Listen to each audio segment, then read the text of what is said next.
আজ আমার ফ্রেন্ডের বিয়ে ছিল। চলে এসেছি বিয়ে বাড়িতে। এই যে মিষ্টি ব্রাইড, খুব সুন্দর লাগছে। ওর বিবাহিত জীবন সুখের হোক।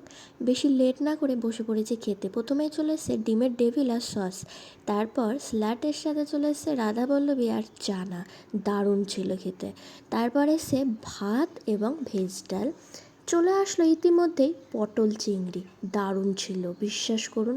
তারপর চলে এসছে সোস স্টফার ফ্রাইড রাইস আর চিকেনটা যা ছিল না, জাস্ট অসাম। চাটনি পাঁপড় পড়ে যাওয়ার পর চলে এসছে রসগোল্লা, আর লাস্ট পাতে ছিল আইসক্রিম আর হাজমলা, যেটা সবসময় আমার প্রিয়। এদিকে বরবাবাজিও ঢুকে গেছে। এই যে কি সুন্দর করে মন্ত্র পড়ছে দেখুন। আর এখানে একটা রিচুয়ালস হচ্ছিল, সেটাই দেখছিলাম।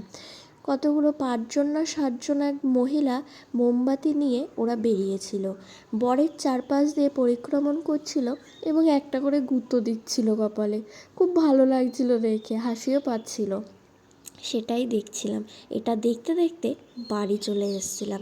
এই ছোট্ট ব্লগটি কেমন লাগলো জানাবেন।